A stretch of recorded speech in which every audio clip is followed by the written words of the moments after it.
Pues muchísimas gracias. Es un placer estar con todos ustedes a pesar de la distancia, pero bueno, gracias a estas herramientas online, pues por lo menos podemos suplir esta imposibilidad dada la situación, el poder viajar. Pero lo que sí quiero en primer lugar es agradecer a la organización del Congreso Nacional de Ingeniería Civil en Perú el haberme invitado, el haber tenido el amable gesto de querer contar pues, con mi experiencia, con poder contarles lo que hoy les voy a hablar, como decía la presentadora, acerca de la construcción sostenible. Les voy a exponer mi punto de vista desde la experiencia española, europea e internacional, ¿eh? Y espero que, bueno, pues luego en el turno del coloquio o a través del propio congreso, mi dirección de correo electrónico, pues quedemos en contacto con todos ustedes para cualquier asunto, para cualquier cuestión que les sea planteada. Reitero mi agradecimiento, les reitero en que estoy encantado de estar aquí con todos ustedes y les deseo que dentro de lo que es la situación de pandemia que estamos viviendo, pues lo estén pasando de la mejor manera posible y a aquellos que pudieran estar pues, enfermos y demás, también les deseo su pronta recuperación.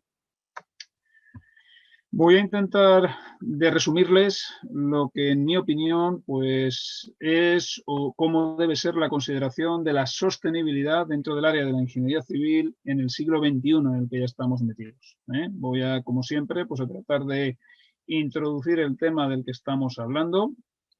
y a partir de ahí pues les voy a exponer cuáles son las principales estrategias medioambientales en las que se debe encuadrar cualquier proyecto, cualquier construcción, cualquier conservación y explotación de cualquier infraestructura civil en el año 2021 y en adelante.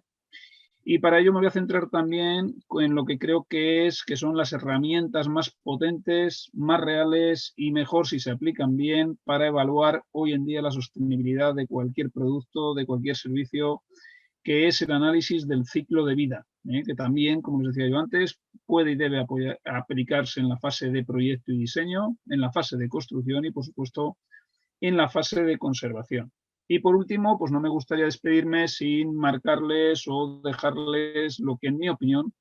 pues son los retos, las conclusiones, cómo tenemos que empezar a trabajar a partir de ahora con estos aspectos de la sostenibilidad dentro de nuestro campo específico de la ingeniería civil, que aunque yo ya sé que tenemos muchas ramas, muchas especialidades, todas ellas son muy similares dentro de esa concepción de cómo debemos evaluar la sostenibilidad. Y obviamente dentro de mi área, que es más específica, la ingeniería viaria, la ingeniería de carreteras, van a ver que suelo derivarme mucho hacia ella en mis ejemplos, pero repito, creo que son extensibles, son aplicables a cualquier ámbito de la ingeniería civil, incluso muchas veces también relacionadas pues, con cualquier área de la arquitectura, edificación, ingeniería industrial, etcétera, etcétera, etcétera. Y por supuesto, como no podía ser menos, pues si se habla de sostenibilidad, obviamente, pues tenemos que empezar con ese encuadre que les estoy exponiendo ya a ustedes en esta diapositiva, que serían los objetivos de desarrollo sostenible. Bueno, quiero dejar claro, y en esto siempre tenemos que hacer valer nuestra actividad, nuestra preocupación por la sostenibilidad viene de muy antiguo, desde el origen de lo que es la ingeniería civil. Eso lo debemos tener claro. Y así, por ejemplo, pues en el caso de Europa, ya no solo en las construcciones medievales, sino incluso en las propias, en las específicas del Imperio Romano. Ahí ven ustedes, por ejemplo, un esquema simplificado de cómo se construían las calzadas que comunicaban pues casi toda la parte del continente de Europa, que permitió al Imperio Romano extenderse en toda su magnitud, en toda lo que hoy llamaríamos logística, y donde ya entonces había una clara preocupación de adaptarse al terreno, no solo por criterios económicos, sino también incluso ambientales, intentar reducir el movimiento de tierras al máximo, intentar alterar lo menos posible el entorno por el que pasaba esa carretera. Por lo tanto, repito que ya estamos hablando de una consideración de la sostenibilidad en mayor o menor medida desde muy antiguo. Ya más recientemente, yo, por ejemplo, cuando he empezado a trabajar sobre análisis de ciclo de vida, sobre consideraciones de energías consumidas para a partir de ahí deducir la huella de carbono en distintas áreas, en el caso sobre todo de carreteras que yo les comentaba a ustedes, pues me he encontrado con publicaciones que ya desde los años 70, desde los años 80, que es donde precisamente se empiezan a desarrollar las metodologías que hoy conocemos como análisis del ciclo de vida, ya entonces, repito, se estaban considerando, se estaban analizando dentro de muchas áreas de la ingeniería civil, y en este caso la ingeniería de carreteras, lo que eran los consumos energéticos, la evaluación energética, tanto en fase de proyecto como en fase de construcción y posterior conservación y explotación, de todos los aspectos que comprendía nuestra actividad. Por lo tanto, repito, también es un aspecto que nos ha preocupado, que nos viene preocupando desde siempre, solo que es verdad que ahora pues, va a ser un área mucho más transversal. Y por supuesto, hoy disponemos de unas herramientas tecnológicas muy potentes que nos permiten evaluar muchísimos aspectos que no solo desde el punto de vista técnico, sino desde el punto de vista ambiental, nos pueden ayudar a evaluar mucho mejor todo lo que hablamos. Y ahí tienen ustedes también en esta diapositiva, por ejemplo,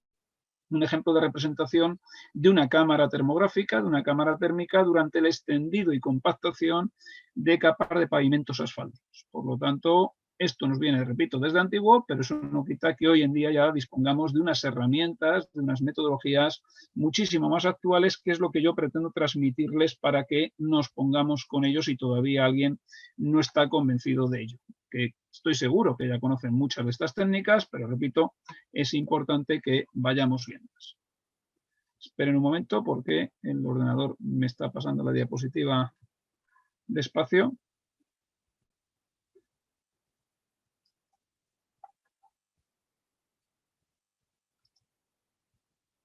Disculpen.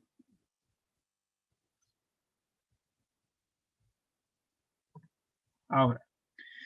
Como les decía, nosotros actualmente dentro del campo de la ingeniería civil ya tenemos una serie de herramientas, de metodologías más o menos asentadas durante los últimos años que van un poco en función de la legislación vigente en cada país, en cada tipo de infraestructura, pero normalmente ya tenemos procedimientos sistematizados de evaluaciones ambientales, de evaluaciones de las distintas afecciones e impactos ambientales y de cómo podemos reducirlas, cómo podemos compensarlas, etcétera, etcétera. En todos los ámbitos, en todos los países. Yo les muestro algunas de las que tenemos en España, e incluso a nivel internacional, pues por ejemplo, recientemente mi compañero, colega y amigo Víctor Yepes, catedrático de la Universidad Politécnica de Valencia en España, que también precisamente está participando en este congreso como conferencista, pues está editando, ya tiene un segundo tomo de su manual, de lo que puede considerarse prácticamente un manual de construcción sostenible, que se lo recomiendo, está disponible ustedes acceder a estas publicaciones, donde, repito, ya se establecen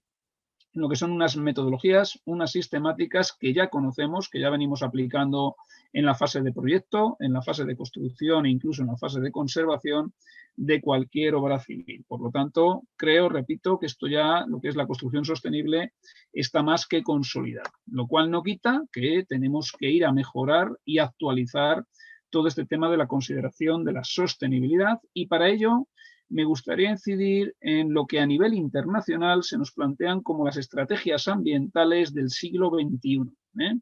Y son esas estrategias que ven ustedes ahí, que vienen marcadas fundamentalmente a nivel internacional y sobre todo partiendo de la Organización de Naciones Unidas, por lo tanto más internacional no puede ser, como es la Agenda 2030 y a raíz del protocolo de Kioto ya consolidado en lo que fue la cumbre, el Acuerdo de París en el año 2015. A partir de ahí, repito, se han establecido ya a nivel nacional, a nivel supranacional, por ejemplo, en el ámbito nuestro de la Unión Europea,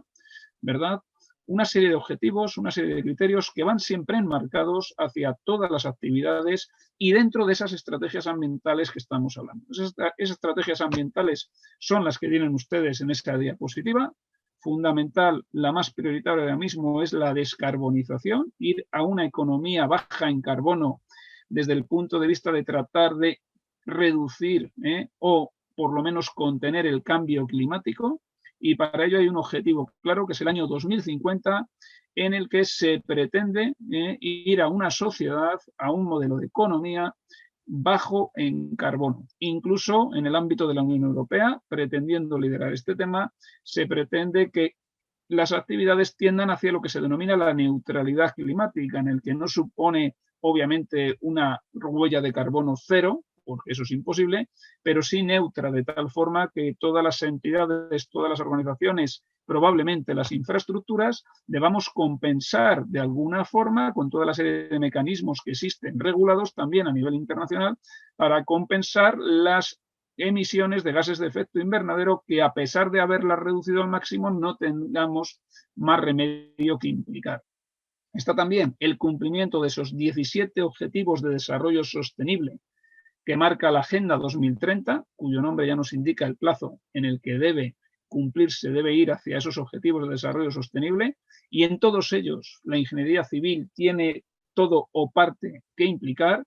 Dentro de esto también está la economía circular y, por último, frente al cambio climático, también estaríamos hablando de lo que es no solo la mitigación mediante la reducción de huella de carbono, sino hay otro factor también muy importante en el que las infraestructuras tienen mucho que decir, que es su adaptación, lo que se denomina su resiliencia frente a ese cambio climático, que además sé que en los países en los que nos encontramos, en cuanto a los conferencistas y a los asistentes hoy en este congreso, estamos especialmente castigados por nuestros tipos de clima, por este cambio climático, en el ámbito sobre todo de las infraestructuras. Por lo tanto, esas estrategias no nos olvidemos que debemos cumplirlas, y además de forma muy rápida, puesto que en todas ellas tenemos objetivos que cumplir muy a corto plazo, de aquí a 2030. De hecho, estamos en lo que se denomina a nivel internacional la década de la acción, de 2020 a 2030, en las que tenemos que cumplir en todos los países, en todas las actividades, o por lo menos tender hacia el cumplimiento de una serie de objetivos en todos esos ámbitos, en todas esas estrategias que estamos viendo ahí. Simplemente por reforzar esa idea de esas estrategias respecto, por ejemplo, a la mitigación del cambio climático.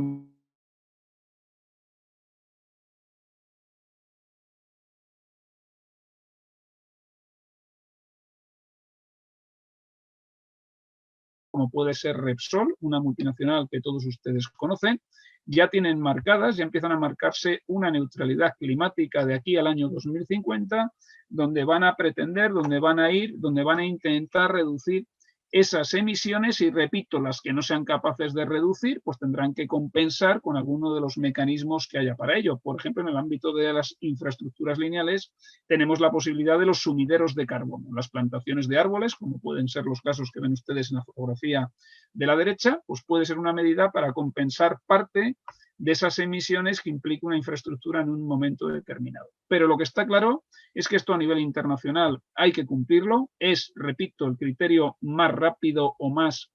urgente que cumplir, el que va a ser a su vez más exigente y nos va a hacer pues esforzarnos muchísimo, porque prueba de ello, como ven ustedes en el gráfico inferior, es que en el mercado de derechos de emisión de CO2 está subiendo los precios de la tonelada de CO2 conforme nos vamos acercando al 2030 y no digamos más ya al 2040 y al 2050, donde, repito, se está notando una tendencia claramente ascendente de ese precio de la tonelada de CO2, precisamente porque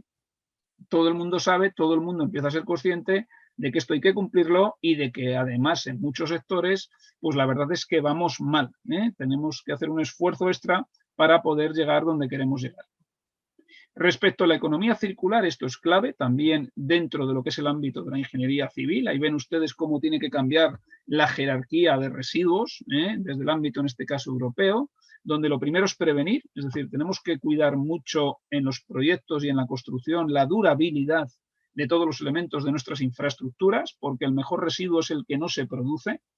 Después, a su vez, tenemos que trabajar e intentar trabajar siempre reutilizando al máximo posible nuestros propios residuos, y luego, posteriormente, también tenemos que plantearnos reciclar, valorizar residuos de otras actividades humanas que podamos incluir dentro de nuestras infraestructuras. Por lo tanto, todo esto es un criterio que hay que tener en cuenta muy claro, y por lo tanto tenemos que cambiar esa filosofía de la economía lineal que veníamos considerando hasta ahora por una economía más circular. Y por último, dentro de estas estrategias también ambientales, les comentaba yo a ustedes que el cambio climático precisamente nos obliga en los próximos años también a readaptar nuestras infraestructuras para que sean más resilientes frente a ese cambio climático. Y para eso nada mejor que una publicación en la que también he tenido el honor de participar. También está disponible en Internet de acceso libre, como fue la guía de buenas prácticas para la adaptación de las carreteras al clima, que elaboramos hace unos años para el Banco de Desarrollo de América Latina a través aquí de la Asociación Española de la Carretera, donde ya se hacen una serie de consideraciones, por ejemplo, en el caso de las carreteras, en cuanto a cambiar el dimensionamiento de los elementos del drenaje, en cuanto al cambio de dimensionamiento de los elementos para resistir mejor frente al clima, etcétera, etcétera, etcétera. Creo que la mejor herramienta que podemos utilizar a día de hoy para poder evaluar y tomar las mejores decisiones posibles desde el punto de vista ambiental en el ámbito de la ingeniería civil y en cualquier otro ámbito es la herramienta del análisis del ciclo de vida, en la cual se deben considerar todas las entradas fundamentalmente en concepto de materias primas y energía y a su vez todas las salidas en cuanto a emisiones, agua, residuos, etcétera, etcétera, de cualquier producto o servicio, como su propio nombre indica, durante todo su ciclo de vida, es decir, desde el origen de las materias primas, su producción, su distribución, su posterior uso, fase de explotación, conservación y, por supuesto, qué pasa al final de su vida, de tal forma que se debe cerrar el ciclo y a partir de ahí se consideran, se cuantifican, se hace un balance de todos esos impactos ambientales desde muchos puntos de vista, considerando todos los factores ambientales como pueden ser la capa de ozono, acidificación, eutrofización, etcétera, etcétera, etcétera, incluso detectando en un momento dado determinados niveles que pueden ser incluso tóxicos desde el punto de vista pues, de gases contaminantes, de sustancias peligrosas, etcétera, etcétera, etcétera. Esta herramienta debe ser considerada ya, como ven ustedes ahí en el gráfico amarillo, de la cuna a la cuna, porque si estamos hablando de economía circular, hay que considerar en el fin de vida que eso se debe reutilizar al máximo, si no reciclar, si no valorizar de alguna forma, porque repito, ese es el concepto de economía circular que nos va a hacer cambiar toda esa filosofía que tenemos, pero sí que es verdad que en determinadas instalaciones, fábricas, procesos muy concretos, también se pueden hacer análisis que en un momento dado pueden ser interesantes, sobre todo pues, para lo que se denominan declaraciones ambientales de producto, etcétera, etcétera. Pues, por ejemplo, un análisis de puerta a puerta, donde yo certifico los impactos ambientales que provoco solo con mi instalación. En un momento determinado eso también puede servir, pero repito, el concepto global como tal debe ser siempre de la cuna a la cuna, considerando desde el origen hasta el final del todo de lo que sería el final de vida de esa infraestructura, de los distintos elementos que la componen. Ese análisis de ciclo de vida se cuantifica en impactos, que lo más lógico, en vez de sacar todos los posibles impactos o categorías de impacto ambiental, como ven ustedes ahí en la diapositiva, pues lo suyo es que se pueda uno centrar en alguno concreto según los que sean más preponderantes. Como yo les comentaba hace un rato, ahora mismo, a día de hoy, en mi opinión, el parámetro, el impacto ambiental más preocupante es el del calentamiento global y, por lo tanto, esos análisis de ciclo de vida, el más importante a día de hoy es la huella de carbono, las emisiones de CO2 equivalentes que puede implicar cualquier infraestructura, cualquier construcción, ¿de acuerdo? Centrándonos en ese impacto, lo cual a su vez nos permite ser más concretos y poder trabajar con datos más fiables y más reales, lo cual no quita que nos podamos también en un momento dado incorporar costes a ese análisis de ciclo de vida también para la sostenibilidad económica. No nos olvidemos que las herramientas de análisis de ciclo de vida surgieron en los años 60 precisamente para reducir costes de producto, no fueron un concepto medioambiental como tal, pero está claro que está íntimamente relacionado y es importante que en ese análisis de ciclo de vida tengamos en cuenta, según los sectores en los que trabajemos, metodologías, recomendaciones que estén aceptadas internacionalmente para que todos trabajemos con la misma filosofía y saquemos resultados que puedan ser comparables. Con respecto al análisis de ciclo de vida, les debo decir que en mi experiencia, que llevo ya muchos años trabajando en ello, pues hay que seguir desarrollando, tenemos que aplicar y desarrollar metodologías propias, normas específicas para nuestro ámbito de la ingeniería civil. Es muy importante considerar adecuadamente la durabilidad que decíamos antes y la reciclabilidad de los materiales para incorporar el concepto de economía circular en esa evaluación de la sostenibilidad. Y eso nos debe llevar a ir cada vez más a un ecodiseño de las infraestructuras y sus elementos, es decir, un diseño en el que primen también los factores ambientales. Ahí ven ustedes a la derecha, por ejemplo, cómo con las distintas secciones posibles de pavimentos dentro de lo que es la norma española para carreteras del Ministerio de Transportes, hemos realizado una evaluación ambiental de, en este caso, la huella de carbono que implica cada tipo de sección. Bueno, pues esto tendría que ser un factor de decisión cuando se fuese a adoptar en un proyecto de carretera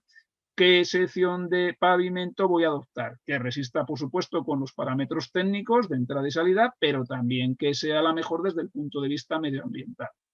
Y, por supuesto, estas herramientas nos ayudan, nos deben ayudar para mejorar continuamente, reduciendo al máximo las afecciones ambientales de nuestras actividades. Les anuncio, y también está disponible en Internet, que, por ejemplo, ahora mismo estamos desarrollando, empezando un proyecto muy interesante en España, que es el EMIPAP.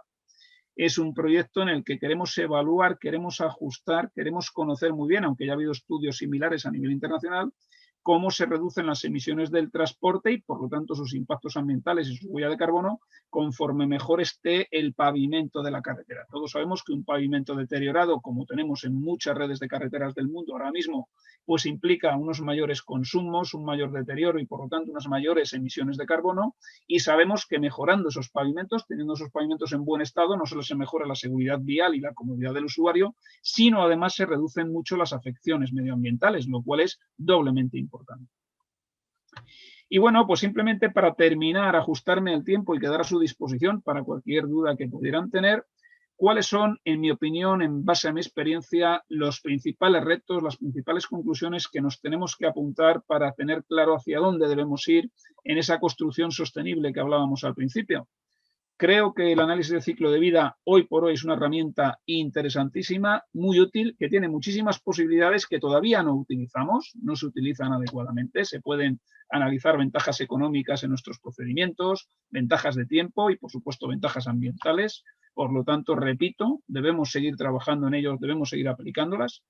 Vuelvo a incidir en la importancia de que hay que aplicar y desarrollar, sobre todo por la fiabilidad de las bases de datos, metodologías específicas para nuestras actividades. Cuidado con copiarlas de otras actividades industriales que muchas veces no tienen nada que ver sus resultados. Eso me lo he encontrado también muchas veces en mi experiencia. Y debemos cumplir normativas internacionales. Hay normas ISO para realizar los análisis de ciclo de vida, la huella de carbono, cualquier otra huella ambiental que queramos hacer, ¿de acuerdo?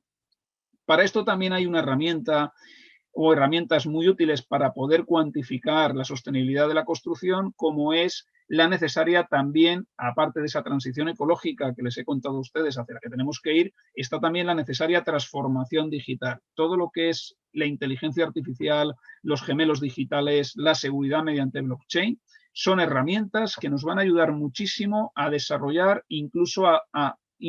empezar a trabajar con lo que yo llamo una CV 4.0, un análisis de ciclo de vida que no solo sea predictivo, sino que luego en tiempo real, ya una vez la infraestructura en construcción y posteriormente en servicio, podamos estar recibiendo datos y contrastando los impactos reales que estamos teniendo con esa infraestructura, contando bien su durabilidad, contando bien todas las labores de conservación que requiere, etcétera, etcétera, etcétera. Hacia ahí, repito, es donde estamos yendo, aprovechando que también dentro del ámbito de las infraestructuras, como se está hablando en este congreso, hay que ir, tenemos que ir ya a una transformación digital, a esa revolución de la industria 4.0 a la que están yendo ya otros sectores. Y como reto inmediato también en la metodología BIM, que ahora mismo pues, en Europa, en el caso de España, se está aplicando de forma muy fuerte ya en los proyectos de ingeniería civil, en lo que queremos tener controlados en unos repositorios, vamos a llamarlo de alguna forma, en una modelización informática, ¿verdad? Todo el proceso de vida de cualquier infraestructura, todos los elementos, toda la ejecución, muy bien controlados, con un modelo, con las primeras 3 dimensiones de ese modelo tridimensional, con los tiempos de programación, con los costes y el mantenimiento. Hay una sexta dimensión, una sexta dimensión o datos que deben ir implícitamente dentro de ese modelado BIM, que es la sostenibilidad. Todas las afecciones ambientales cuantificadas mediante un análisis de ciclo de vida deben ir cuantificadas, deben ir computadas en ese BIM, en ese repositorio, ¿de acuerdo?, que va a recoger toda la vida útil de una infraestructura, ya sea una carretera, una estructura, una infraestructura hidráulica, etcétera, etcétera, etcétera. Y yo, por mi parte, eso es todo lo que quería contarles con el tiempo que teníamos, sobre todo para quedar ahora a expensas de sus preguntas, de cualquier cuestión que les pudiera surgir. Y vuelvo a repetirles, muchísimas gracias por su atención, muchísimas gracias por haberme invitado a estar aquí con todos ustedes, ha sido un auténtico placer. Incido, es muy importante que la construcción, si no es sostenible, no va a perdurar en el tiempo. Luego tenemos que liderar la sostenibilidad porque ya somos un sector que, como les he dicho al principio, llevamos muchos años preocupándonos por la sostenibilidad y simplemente, repito, tenemos que ajustarnos, tenemos que adaptarnos muy bien a lo que son esas estrategias medioambientales del siglo XXI y especialmente de la década de la acción. Por lo tanto, muchísimas gracias por la invitación. Es un placer estar aquí con todos ustedes y quedo a su disposición. Muchas gracias.